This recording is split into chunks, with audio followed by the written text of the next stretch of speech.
Hi all, I+ training സൊല്യൂഷൻസിൻ്റെ പുതിയൊരു ക്ലാസ്സിലേക്ക് സ്വാഗതം.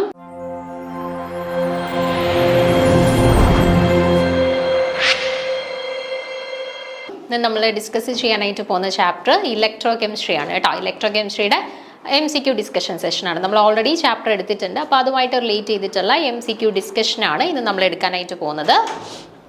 അപ്പോൾ നമുക്ക് ഫസ്റ്റ് ചോദ്യം നോക്കാം. Which of the following statement is true for a galvanic cell? ഇപ്പോൾ ഒരു ഗാൽവനിക് സെല്ലുമായിട്ട് ബന്ധപ്പെട്ട് ശരിയായിട്ടുള്ള സ്റ്റേറ്റ്മെന്റ് തിരഞ്ഞെടുക്കാനാണ് ചോദ്യം. Okay, oxidation occurs at the cathode, reduction occurs at the anode, chemical energy is converted to electrical energy and electron flows from the cathode to anode. അപ്പോൾ ഇത്രയുമാണ് options. അപ്പം നിങ്ങൾ പഠിക്കുന്ന സമയത്ത് നമ്മുടെ ഇലക്ട്രോ കെമിക്കൽ സെല്ലും അതേപോലെ തന്നെ ഇലക്ട്രോളിറ്റിക് സെല്ലും രണ്ടും തമ്മിലുള്ള ഡിഫറൻസസ് കൃത്യമായിട്ട് പഠിച്ചിരിക്കാൻ ശ്രദ്ധിക്കുക കേട്ടോ. നമുക്ക് സ്റ്റേറ്റ്മെന്റ് വൈസ് ചോദിക്കാറുണ്ട്, ഒന്നെങ്കിൽ ഇലക്ട്രോ കെമിക്കൽ സെൽ അല്ലെങ്കിൽ ഇലക്ട്രോളിറ്റിക് സെൽ. രണ്ടിൻ്റെയും 4 സ്റ്റേറ്റ്മെന്റ് തന്നിട്ട് റോങ് ആയിട്ടുള്ളത് അല്ലെങ്കിൽ ശരിയായിട്ടുള്ളതൊക്കെ തിരഞ്ഞെടുക്കാനായിട്ട് പല പരീക്ഷകൾക്കും ചോദിക്കാറുണ്ട്. അപ്പോൾ അത് കൃത്യമായിട്ട് പഠിച്ചിരിക്കുക. അപ്പോൾ നോക്കാം, a galvanic cell uses a chemical reaction to generate electricity means it convert chemical energy to electrical energy. അപ്പോൾ ഗാൽവനിക് സെല്ലിൽ എന്താ നടക്കുന്നത്? ആക്ച്വലി അവിടെ ഒരു കെമിക്കൽ റിയാക്ഷൻ നടക്കുന്നു. ആൻഡ് ആ കെമിക്കൽ റിയാക്ഷൻ വഴി എന്ത് ഫോം ചെയ്യുന്നു? ഇലക്ട്രിസിറ്റി ഫോം ചെയ്യുന്നു. അതായത് chemical energy is converted to electrical energy. ഇതാണ് ആക്ച്വലി ഗാൽവനിക് സെല്ലിൽ നടക്കുന്നത്. ഓക്കെ, അപ്പോൾ നോക്കിക്കേ, chemical energy is converted to electrical energy. Option C അത് ശരിയാണ്. ഗാൽവനിക് സെല്ലുമായിട്ട് ബന്ധപ്പെട്ട് ശരിയായിട്ടുള്ള സ്റ്റേറ്റ്മെന്റ് ആണ്. പിന്നെ നമ്മൾ പഠിച്ച കാര്യമാണ്, എപ്പോഴും ഒരു ആനോഡിൽ, അതിനിപ്പം ഇലക്ട്രോളിറ്റിക് സെല്ലായിക്കോട്ടെ ഇലക്ട്രോ കെമിക്കൽ സെല്ലായിക്കോട്ടെ, ആനോഡിൽ എപ്പോഴും എന്തേ നടക്കുകയുള്ളൂ? ഓക്സിഡേഷനേ നടക്കുകയുള്ളൂ. അതേപോലെ തന്നെ കാഥോഡിൽ എപ്പോഴും എന്തേ നടക്കുകയുള്ളൂ? റിഡക്ഷൻ മാത്രമേ നടക്കുകയുള്ളൂ. ഓക്കെ, ആനോഡിൽ എപ്പോഴും ഓക്സിഡേഷനും കാഥോഡിൽ എപ്പോഴും റിഡക്ഷനും മാത്രമേ സംഭവിക്കുകയുള്ളൂ. നിങ്ങൾ ഓർത്തിരിക്കാനായിട്ട് ആനോക്സ് റെഡ് ക്യാറ്റ് നിങ്ങൾ പഠിച്ചു വെച്ചാൽ മതി കേട്ടോ. ആനോക്സ് റെഡ് ക്യാറ്റ് എന്ന് പഠിച്ചു വെച്ചാൽ മതി. ആനോക്സ് എന്ന് പറഞ്ഞാൽ ആനോഡിൽ ഓക്സിഡേഷൻ, റെഡ് ക്യാറ്റ് എന്ന് പറഞ്ഞാൽ റിഡക്ഷൻ കാഥോഡിലാണ് നടക്കുന്നത് കേട്ടോ. അങ്ങനെ അങ്ങ് പഠിച്ചു വെച്ചിരുന്നാൽ മതി, പിന്നെ നമ്മൾ മറന്നു പോകത്തില്ല കേട്ടോ. അപ്പം ആനോഡിൽ എപ്പോഴും ഓക്സിഡേഷനും കാഥോഡിൽ എപ്പോഴും റിഡക്ഷൻ ആയിരിക്കും സംഭവിക്കുന്നത്. അപ്പോൾ നോക്കിക്കേ, ആ statement oxidation cathode, reduction anode. Okay, നോക്കിക്കേ, റിഡക്ഷൻ ആനോഡ്, ഓക്സിഡേഷൻ കാഥോഡ്. ശരിയാണോ? അല്ല, നമ്മൾ പഠിച്ചു ആനോക്സ് എന്നാണ് പഠിച്ചത്. ആനോഡിലാണ് ഓക്സിഡേഷൻ സംഭവിക്കുന്നത്. അത് തെറ്റാണ് അല്ലെ. ആൻഡ് റെഡ് ക്യാറ്റ് എന്നാണ് നമ്മൾ പഠിച്ചത്. റിഡക്ഷൻ കാഥോഡിലാണെന്നാണ് പഠിച്ചത്. പക്ഷെ റിഡക്ഷൻ ആനോഡിലാണ് എന്നാണ് തന്നിട്ടുള്ളത്. അപ്പൊ അതും എന്താണ്? റോങ് ആയിട്ടുള്ള സ്റ്റേറ്റ്മെന്റ് ആണ് അല്ലെ. Then electrons flow from anode, അതായത് നെഗറ്റീവ് ടെർമിനൽ ടു കാഥോഡ്, അതായത് പോസിറ്റീവ് ടെർമിനൽ. ഗാൽവനിക് സെല്ലിൽ നെഗറ്റീവ് ടെർമിനൽ ആയിട്ടുള്ളത് ആനോഡാണ് ആൻഡ് പോസിറ്റീവ് ടെർമിനൽ ആയിട്ടുള്ളത് കാഥോഡാണ്. സോ ആനോഡിൽ നിന്നും കാഥോഡിലേക്കാണ് ഇലക്ട്രോൺസിന്റെ ഫ്ലോ നടക്കുന്നത്. നമുക്ക് തന്നേക്കുന്ന എവിടുന്ന? കാഥോഡിൽ നിന്ന് ആനോഡിലേക്ക് എന്നാണ് ഓപ്ഷനിൽ തന്നിട്ടുള്ളത്. അത് ശരിയാണോ? അല്ല, അതും റോങ് ആയിട്ടുള്ള സ്റ്റേറ്റ്മെന്റ് ആണ്. അപ്പൊ ശരിയായിട്ടുള്ള സ്റ്റേറ്റ്മെന്റ് ഏത് മാത്രമേ ഉള്ളൂ? Option C, chemical energy is converted to electrical energy എന്നുള്ളത് മാത്രമേ ഉള്ളൂ ശരിയായിട്ടുള്ള സ്റ്റേറ്റ്മെന്റ് കേട്ടോ. അപ്പൊ നിങ്ങൾ പഠിക്കുന്ന സമയത്ത് electro chemical cell and electrolytic cell രണ്ടും തമ്മിലുള്ള ഡിഫറൻസ് കൃത്യമായിട്ട് പഠിച്ചിരിക്കാനായിട്ട് ഓർക്കുക കേട്ടോ. രണ്ടാമത്തെ ചോദ്യം നോക്കാം.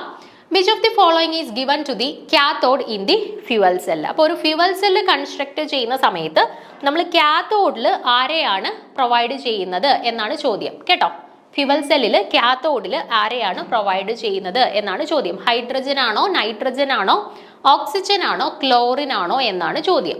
ഓക്കെ, അപ്പൊ നോക്കിക്കേ, a cathode is a positive electrode in a fuel cell where oxygen is reduced to water combining with hydrogen ions that travel through the electrolyte from the anode, and hydrogen is typically fed to the anode of the fuel cell where it is oxidized to produce protons and electrons. അപ്പോൾ നോക്കിക്കേ, എന്താ പറഞ്ഞേക്കുന്നത്? cathode is a positive electrode in a fuel cell where oxygen is reduced to water. അപ്പം നമ്മുടെ fuel സെല്ലിനകത്ത് positive electrode ആയിട്ട് use ചെയ്യുന്നത് ആരെയാണ്? കാഥോഡിനെയാണ്. ഫ്യൂവൽ സെല്ലിനകത്ത് പോസിറ്റീവ് ഇലക്ട്രോഡ് ആയിട്ട് യൂസ് ചെയ്യുന്നത് കാഥോഡിനെയാണ്. ആൻഡ് കാഥോഡിൽ എന്താണ് ആക്ച്വലി സംഭവിക്കുന്നത്? Oxygen is reduced to water. ഓക്സിജനെ വാട്ടറായിട്ട് റെഡ്യൂസ് ചെയ്യപ്പെടുകയാണ് ഈ കാത്തോഡിൽ നടക്കുന്നത്. Okay, then it combine with the hydrogen ions that travel through the electrolyte from the anode. So hydrogen is typically fed to the anode of the fuel cell where it is oxidized to produce protons and electrons. And നമ്മൾ പറഞ്ഞു cathode ആണ് positive electrode. അവിടെ എന്താ actually നടക്കുന്നത്? Oxygen reduced to water. And അപ്പം ആനോഡായിട്ട് പ്രവർത്തിക്കുന്നത് ആരാണ്? കാത്തോഡായിട്ട് ഓക്സിജൻ ആയിരുന്നു. അപ്പൊ ആനോഡിലേക്ക് നമ്മൾ ആരെയാണ് കൊടുക്കുന്നത്? ഹൈഡ്രജനെയാണ്. ഫ്യൂവൽ സെൽസിൽ ആനോഡിലേക്ക് നമ്മൾ പ്രൊവൈഡ് ചെയ്യുന്നത് ഹൈഡ്രജനെയാണ്. ആൻഡ് ഈ ഹൈഡ്രജൻ ഓക്സിഡേഷന് വിധേയമായിട്ട് പ്രോട്ടോൺസിനെയും ഇലക്ട്രോൺസിനെയും ഒക്കെ പ്രൊഡ്യൂസ് ചെയ്യുന്നു. ഓക്കെ, അപ്പൊ ഇവിടെ ഓർത്തിരിക്കേണ്ട കാര്യം ഇതാണ്. കാത്തോഡിലേക്ക്, ഫ്യൂവൽ സെൽസിൽ കാത്തോഡിലേക്ക് നമ്മൾ ഓക്സിജനെയും ആനോഡിലേക്ക് നമ്മൾ ഹൈഡ്രജനെയുമാണ് പ്രൊവൈഡ് ചെയ്യുന്നത്. കേട്ടോ? അപ്പം ഇവിടെ നമ്മളോട് ചോദിച്ചിട്ടുണ്ടായിരുന്നത് കാത്തോഡിലേക്ക് ആരെയാണ് നൽകുന്നതെന്നാണ് ചോദിച്ചത്. കാത്തോഡിൽ ആരെയാണ്? ഓക്സിജനെയാണ് നൽകുന്നത്. ആനോഡിലേക്ക് ആരെയാണ് നൽകുന്നത് എന്ന് ചോദിച്ചിരുന്നുണ്ടെങ്കിൽ ആരായിരുന്നു ഉത്തരം വരുന്നത്? ഹൈഡ്രജൻ ആയിരുന്നു ഉത്തരം വരുന്നത്. കേട്ടോ? അപ്പൊ അത് കൃത്യമായിട്ട് ഓർത്ത് വെച്ചേക്കുക. ഫ്യൂവൽ സെല്ലിൽ കാത്തോഡിലേക്ക് നൽകുന്നത് ഓക്സിജനെയും ആനോഡിലേക്ക് നൽകുന്നത് ഹൈഡ്രജനെയുമാണ്. ഓക്കെ, സോ ഓപ്ഷൻ സി ആണ് കറക്റ്റ് ആൻസർ ആയിട്ട് വരുന്നത്. മൂന്നാമത്തെ ചോദ്യം നോക്കാം. What is the reason for the conductivity of the electrolytic conductors? The electrolytic conductorsന്റെ കണ്ടക്ടിവിറ്റിക്ക് കാരണം എന്താണ്? ഓക്കെ, ഇലക്ട്രോലൈറ്റിക് കണ്ടക്ടേഴ്സിന്റെ കണ്ടക്ടിവിറ്റിക്ക് കാരണം എന്ത്? ഫ്ലോ ഓഫ് ഫ്രീ ഇലക്ട്രോൺസ് ആണോ? ഫ്ലോ ഓഫ് അയോൺസ് ആണോ? Flow of both ions and electrons ആണോ? അതോ ഓൾ ഓഫ് ദി എബവ് ആണോ? ഏതാണ് ശരിയായിട്ടുള്ള ആൻസർ ആയിട്ട് വരുന്നത്? നോക്കിക്കേ. The flow of electricity through solutions of the electrolyte is due to the migration of ions when potential difference is applied between the two electrodes. അപ്പോൾ നമ്മളൊരു ഇലക്ട്രോലൈറ്റിക് സെല്ല് കൺസിഡർ ചെയ്തു. അതിനകത്ത് നമുക്കറിയാം 2 ഇലക്ട്രോഡുകളുണ്ട്, ഒരു ഇലക്ട്രോലൈറ്റിക് സൊല്യൂഷൻ ഉണ്ട് അല്ലേ? നമ്മൾ ആ 2 ഇലക്ട്രോഡുകളെ തമ്മിൽ ഒരു സെല്ലുമായിട്ട് എക്സ്റ്റേണലി കണക്ട് ചെയ്തിട്ടുണ്ടായിരിക്കും. ദെൻ അവിടെ കെമിക്കൽ റിയാക്ഷൻസ് നടക്കുന്നതിൻ്റെ ഫലമായിട്ട് ഇലക്ട്രിസിറ്റി പ്രൊഡ്യൂസ് ചെയ്യും അല്ലേ? അതെല്ലാം നമ്മൾ പഠിച്ചിട്ടുള്ളതാണ്. അപ്പം നമ്മൾ ഒരു ഇലക്ട്രോലൈറ്റിക് സെല്ല് കൺസിഡർ ചെയ്തിട്ടുണ്ട്. ഈ ഇലക്ട്രോലൈറ്റിക് സെല്ലിലുള്ള 2 ഇലക്ട്രോഡുകളെ തമ്മിൽ നമ്മൾ സർക്യൂട്ട് വഴി കണക്ട് ചെയ്തിട്ടുണ്ട്. എന്നിട്ട് നമ്മൾ ഈ പറയുന്ന ഇലക്ട്രോഡുകൾക്കിടയിൽ ഒരു പൊട്ടൻഷ്യൽ ഡിഫറൻസ് ക്രിയേറ്റ് ചെയ്യുകയാണ് എന്നുണ്ടെങ്കിൽ the electrolytes there is a migration of ions through the electrolytic solution. ആ ഇലക്ട്രോലൈറ്റിക് സൊല്യൂഷനിലൂടെ അയോൺസിന്റെ മൈഗ്രേഷൻ സംഭവിക്കും. എപ്പോഴാണ് നമ്മൾ അവിടെ ഒരു പൊട്ടൻഷ്യൽ ഡിഫറൻസ് 2 ഇലക്ട്രോഡുകളുടെയും ഇടയിൽ ഒരു പൊട്ടൻഷ്യൽ ഡിഫറൻസ് ക്രിയേറ്റ് ചെയ്യുകയാണെന്നുണ്ടെങ്കിൽ അവിടെ എന്ത് സംഭവിക്കും? അയോൺസിന്റെ ഒരു ഫ്ലോ നടക്കും. ഫ്ലോ ഓഫ് അയോൺസ് നടക്കും. Okay, the cations which are positively charged move towards the negatively charged electrode known as cathode, while the anions which are negatively charged move towards the positively charged electrodes called anode. അപ്പോൾ എന്ത് സംഭവിക്കും? തീർച്ചയായിട്ടും positive charge ഉള്ള cations അവരെങ്ങോട്ട് move ചെയ്യും? Positive charge ഉള്ള cations negatively charged electrode ആയിട്ടുള്ള കാത്തോഡിലോട്ട് move ചെയ്യും. അതേപോലെ തന്നെ നെഗറ്റീവ്ലി ചാർജ്ഡ് അയോൺസ് ആയിട്ടുള്ള ആനയോൺസ് എന്ത് ചെയ്യും? പോസിറ്റീവ്ലി ചാർജ്ഡ് ഇലക്ട്രോഡ് ആയിട്ടുള്ള ആനോഡിലോട്ട് മൂവ് ചെയ്യും. അതായത് ഓപ്പോസിറ്റ്ലി ചാർജ്ഡ് ആയിട്ടുള്ള ആളുകളുടെ അടുത്തോട്ട് ഈ അയോൺസ് മൂവ് ചെയ്യും. അപ്പോൾ നോക്കി, ഇലക്ട്രിസിറ്റി അല്ലെങ്കിൽ അവിടെ ഇലക്ട്രിസിറ്റി ജനറേഷനുമായിട്ട് ബന്ധപ്പെട്ട് ആരുടെ മൂവ്മെന്റ് ആണ് ആക്ച്വലി നടന്നിട്ടുള്ളത്? അയോൺസിന്റെ മൂവ്മെന്റ് അല്ലേ നടന്നിട്ടുള്ളത്? Positive and negatively charged ions, ഇലക്ട്രോൺസിന്റെ വല്ല മൂവ്മെന്റ് ആണോ? അല്ല. Positive and negatively charged ions ആണ് കാത്തോഡിലോട്ടും ആനോഡിലോട്ടും അല്ലെങ്കിൽ പോസിറ്റീവ് ടെർമിനൽ ആൻഡ് നെഗറ്റീവ് ടെർമിനലിലോട്ട് മൂവ് ചെയ്തിട്ടുള്ളത്. Okay, so option C flow of ions and electrons എന്നുള്ളതാണ്. ഫ്ലോ ഓഫ് അയോൺസ് ആണ് കേട്ടോ. Option B flow of ions ആണ് കറക്റ്റ് ആൻസർ ആയിട്ട് വരുന്നത്. Flow of ions, option B flow of ions എന്നുള്ളതാണ് correct answer ആയിട്ട് വരുന്നത്. ഓക്കെ, ഓപ്ഷൻ ബി ആണ്. ദെൻ അടുത്ത ചോദ്യം, identify the primary cell in the given. അപ്പൊ തന്നിട്ടുള്ളതിൽ പ്രൈമറി സെൽ ഏതാണ് എന്നുള്ളതാണ് ചോദ്യം. മെർക്കുറി സെല്ലാണോ, ലെഡ് ആസിഡ് സെല്ലാണോ, നിക്കൽ കാഡ്മിയം സെല്ലാണോ, ലിത്തിയം അയോൺ ബാറ്ററി ആണോ? ഓക്കെ, അപ്പൊ നമുക്കറിയാം സെൽസിനെ നമുക്ക് 2ആയിട്ട് ക്ലാസിഫൈ ചെയ്യാം. പ്രൈമറി സെൽസും ഉണ്ട്, സെക്കൻഡറി സെൽസും ഉണ്ട്. പ്രൈമറി സെൽസ് എന്ന് പറഞ്ഞാൽ നമുക്ക് 1 ടൈം യൂസ് മാത്രമുള്ള ബാറ്ററീസ് അല്ലെങ്കിൽ സെൽസ്, അതിനെയാണ് നമ്മൾ പ്രൈമറി സെൽസ് എന്ന് പറയുന്നത്. അതായത് നമ്മുടെ ഇപ്പോൾ ക്ലോക്കിനകത്ത് യൂസ് ചെയ്യുന്നത് അല്ലെങ്കിൽ നമ്മുടെ ടോയ്സിനകത്ത് യൂസ് ചെയ്യുന്നത്, അതൊക്കെ നമുക്ക് വൺസ് അത് ഉപയോഗിച്ച് കഴിഞ്ഞാൽ നമുക്ക് വീണ്ടും മൾട്ടിപ്പിൾ യൂസിനുള്ള പ്രൊവിഷൻ ഇല്ല, നമുക്ക് കളയുക എന്നുള്ളൊരു ഓപ്ഷൻ മാത്രമേ ഉള്ളൂ അല്ലേ. പക്ഷെ സെക്കൻഡറി സെൽസ് എന്ന് പറഞ്ഞു കഴിഞ്ഞാൽ നമുക്ക് മൾട്ടിപ്പിൾ യൂസ് പോസിബിൾ ആണ്. അതായത് ഇപ്പോൾ മൊബൈൽ ഫോണിൽ അല്ലെങ്കിൽ ലാപ്ടോപ്പിലൊക്കെ യൂസ് ചെയ്യുന്ന ബാറ്ററീസ് നമ്മൾ ബാറ്ററി തീർന്ന് കഴിയുമ്പോൾ എടുത്ത് കളയുകയാണോ ചെയ്യുന്നത്? അല്ല, നമ്മൾ വീണ്ടും ചാർജ് ചെയ്യുന്നു, വീണ്ടും മൾട്ടിപ്പിൾ ടൈംസ് യൂസ് ചെയ്തുകൊണ്ടിരിക്കുകയാണ് അല്ലേ. അങ്ങനെ മൾട്ടിപ്പിൾ ടൈംസ് നമുക്ക് യൂസ് ചെയ്യാൻ പറ്റുന്ന സെൽസ് അല്ലെങ്കിൽ ബാറ്ററീസിനെയാണ് നമ്മൾ സെക്കൻഡറി സെൽസ് അല്ലെങ്കിൽ സെക്കൻഡറി ബാറ്ററീസ് എന്നൊക്കെ പറയുന്നത് കേട്ടോ. അപ്പോൾ പ്രൈമറി സെൽസ്, സെക്കൻഡറി സെൽസ്. അതിൽ പ്രൈമറി സെൽസ് എന്ന് പറഞ്ഞാൽ വൺ ടൈം യൂസ് ഉള്ളവരാണ്. സെക്കൻഡറി സെൽസ് എന്ന് പറയുന്നത് മൾട്ടിപ്പിൾ യൂസ് ഉള്ളവരാണ്. പ്രൈമറി സെൽസ് നോൺ റീചാർജബിൾ ആണ്. സെക്കൻഡറി സെൽസ് എന്ന് പറയുന്നത് റീചാർജബിൾ ആണ്. ഓക്കെ, പ്രൈമറി സെൽസിനകത്ത് ഇറിവേഴ്സിബിൾ ആയിട്ടുള്ള ചേഞ്ചസ് ആണ് നടക്കുന്നത്. ആൻഡ് സെക്കൻഡറി സെൽസിനകത്തോ റിവേഴ്സിബിൾ ആയിട്ടുള്ള ചേഞ്ചസ് ആണ് നടക്കുന്നത്. ഇതൊക്കെ കോമൺ ആയിട്ട് പ്രൈമറി ആൻഡ് സെക്കൻഡറി സെൽസ് തമ്മിലുള്ള ഡിഫറൻസ്. നമുക്ക് ഇവിടെ ചോദിച്ചിട്ടുള്ളത് തന്നിട്ടുള്ള 4 ഓപ്ഷൻസിൽ ഏതാണ് പ്രൈമറി സെല്ലിന്റെ എക്സാമ്പിൾ എന്നാണ് ചോദ്യം. ഓക്കെ, അപ്പൊ നോക്കിക്കേ, primary cells are non-rechargeable single-use cells that cannot be restored to their original state once the chemical reactions are depleted. Once തീർന്നു കഴിഞ്ഞാൽ നമുക്ക് വീണ്ടും തിരികെ കൊണ്ടുവരാൻ പറ്റാത്ത സെൽസ്, അതാണ് പ്രൈമറി സെൽസ്. അവരുടെ കെമിക്കൽ റിയാക്ഷൻസ് എന്ന് പറയുന്നത് ഇറിവേഴ്സിബിൾ ആയിട്ടുള്ള കെമിക്കൽ റിയാക്ഷൻസ് ആണ് അവിടെ നടക്കുന്നത്. ദെൻ എക്സാമ്പിൾ നിങ്ങൾ നോക്കി വെച്ചേക്കുക. സിങ്ക് കാർബൺ ബാറ്ററീസ് ഉണ്ട്, ലിത്തിയം പ്രൈമറി സെൽസ് ഉണ്ട്, മെർക്കുറി സെൽസ് ഉണ്ട്. ഇതെല്ലാം പ്രൈമറി സെൽസിന്റെ എക്സാമ്പിൾ ആണ് കേട്ടോ. മെർക്കുറി സെൽസ് ഉണ്ട്, ലിത്തിയം പ്രൈമറി സെൽസ് ഉണ്ട്, സിങ്ക് കാർബൺ ബാറ്ററീസ് ഉണ്ട്. ഇത് മൂന്നും പ്രൈമറി സെൽസിന്റെ പ്രധാനപ്പെട്ട 3 എക്സാമ്പിൾസ് ആണ്. ഓക്കെ, അടുത്ത സെക്കൻഡറി സെൽസ് എന്ന് പറഞ്ഞാൽ റീചാർജബിൾ ആണെന്ന് നമ്മൾ പറഞ്ഞു, മൾട്ടിപ്പിൾ ടൈംസ് നമുക്ക് യൂസ് ചെയ്യാമെന്ന് പറഞ്ഞു, റിവേഴ്സിബിൾ ആയിട്ടുള്ള ചേഞ്ചസ് ആണ് അവിടെ നടക്കുന്നതെന്നും പറഞ്ഞു. ഓക്കെ, ആൻഡ് അവരുടെ എക്സാമ്പിൾസ് എന്തൊക്കെയാണ്?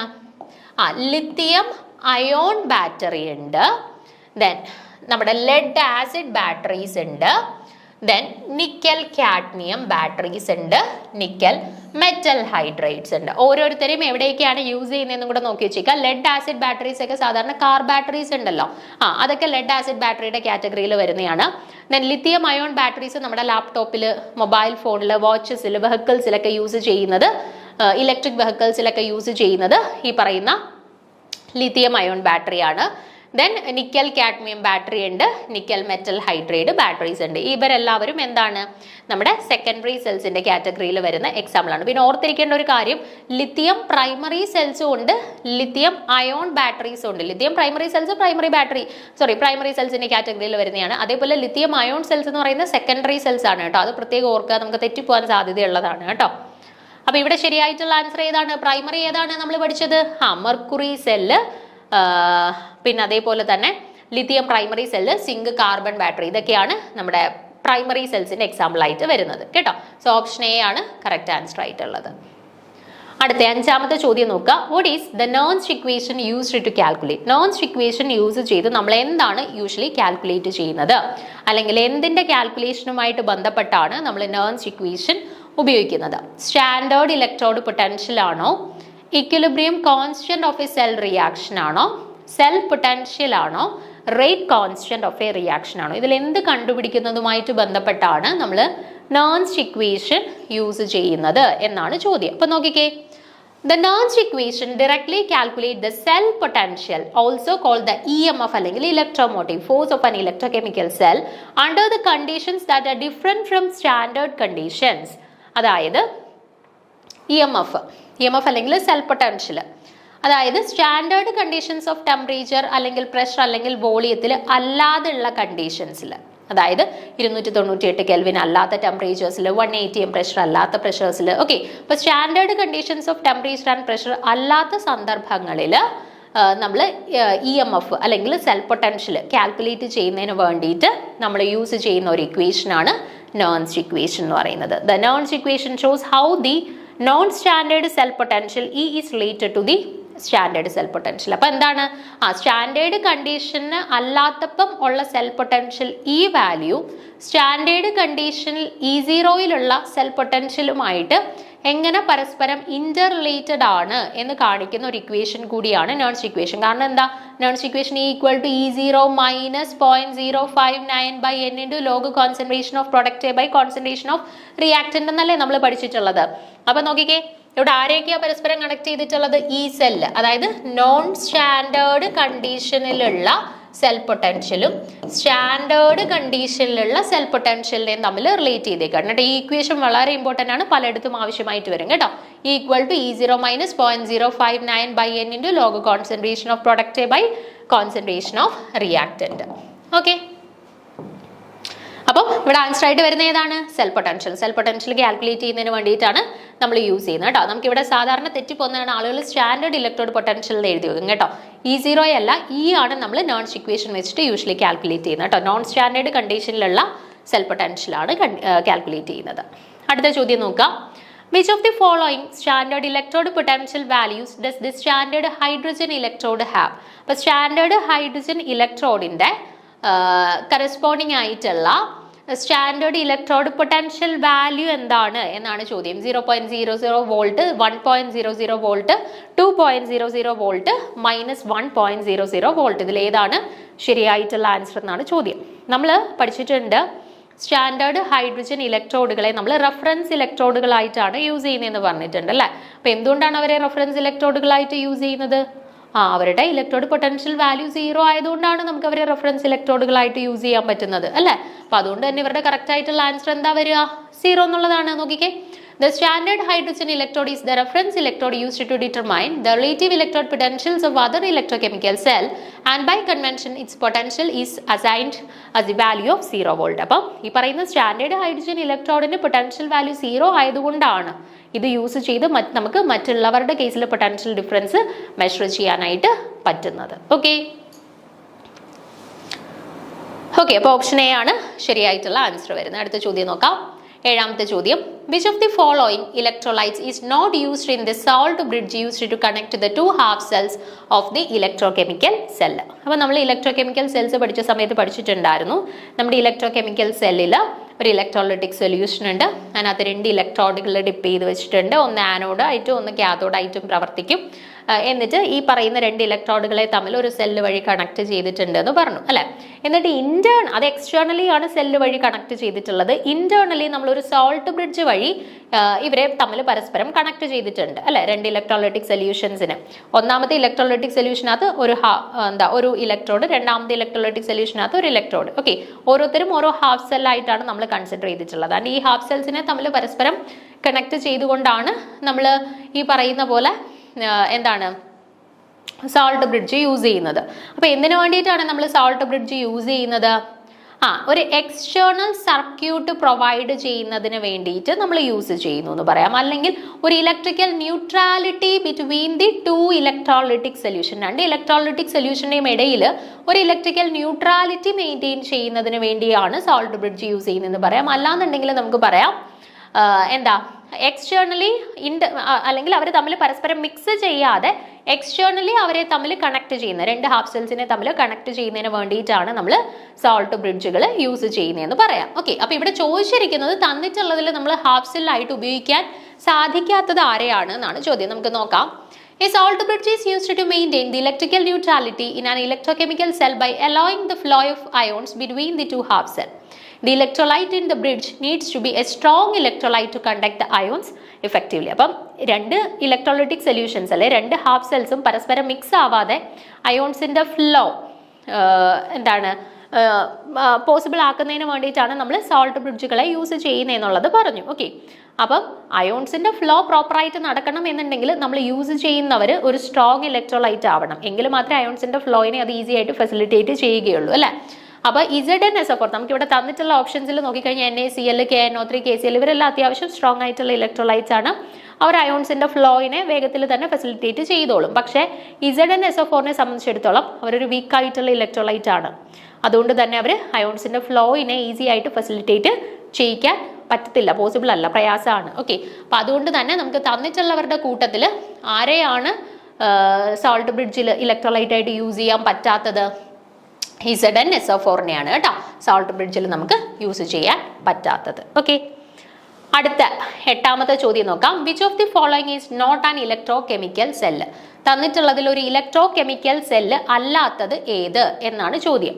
വോൾട്ടായിക് സെല്ലാണോ, ഫോട്ടോ വോൾട്ടായിക് സെല്ലാണോ, ഇലക്ട്രോലൈറ്റിക് സെല്ലാണോ, ഫ്യൂവൽ സെല്ലാണോ? മിക്കവാറും എല്ലാവരുടെയും മനസ്സിലേക്ക് ആദ്യം ഓടി വരുന്ന ഉത്തരമാണ് ഇലക്ട്രോലൈറ്റിക് സെൽ. എല്ലാവരും എന്ത് മാർക്ക് ചെയ്ത് വെക്കും? ഇലക്ട്രോലൈറ്റിക് സെൽ എന്ന് മാർക്ക് ചെയ്ത് വെക്കുകയും ചെയ്യും. പക്ഷേ നോക്കിക്കേ, ഞാൻ എക്സ്പ്ലനേഷൻ പറയാം, നോക്കുക. ദ വോൾട്ടൈക് സെൽ എന്ന് പറഞ്ഞാൽ നമ്മുടെ ഗാൽവനിക് സെല്ലിന്റെ തന്നെ വേറെ പേരാണ് വോൾട്ടൈക് സെൽ എന്ന് കേട്ടോ. അപ്പോൾ വോൾട്ടൈക് സെൽ അല്ലെങ്കിൽ galvanic cell is an electrochemical cell. It convert the chemical energy to electrical energy and in this cell oxidation occurs at anode and reduction occurs at cathode. അപ്പം voltaic cell എന്ന് പറഞ്ഞാൽ galvanic സെല്ലാണ് and galvanic cell is an electrochemical cell. നമുക്ക് അറിയാവുന്ന കാര്യമാണ് അല്ലേ.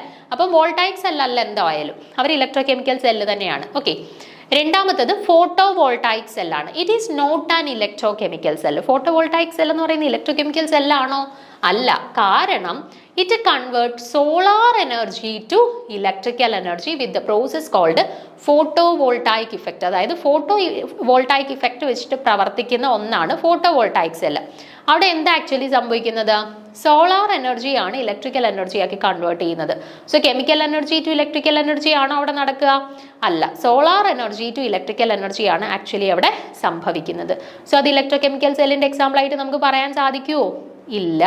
So തന്നിട്ടുള്ള കൂട്ടത്തിൽ ഫോട്ടോ വോൾട്ടൈക് സെല്ലിനെയാണ് നമുക്ക് ഇലക്ട്രോകെമിക്കൽ സെൽസ് ആയിട്ട് കൺസിഡർ ചെയ്യാൻ പറ്റുന്നത്. അപ്പോൾ ഡൗട്ട് വരും നിങ്ങൾക്ക്, ഇലക്ട്രോലൈറ്റിക് സെല്ലും കെമിക്കൽ എനർജി ഇലക്ട്രിക്കൽ എനർജി ആക്കിയിട്ടല്ലല്ലോ കൺവേർട്ട് ചെയ്യുന്നതെന്ന്. അവിടെ എന്താണ്? ഇലക്ട്രിക്കൽ എനർജീനെ തിരിച്ച് കെമിക്കൽ എനർജി ആക്കിയാണ് കൺവേർട്ട് ചെയ്യുന്നത്. ഇലക്ട്രിക്കൽ എനർജീനെ കെമിക്കൽ എനർജി ആക്കിയാണ് ഇലക്ട്രോലൈറ്റിക് സെൽസിൽ കൺവേർട്ട് ചെയ്യുന്നത്.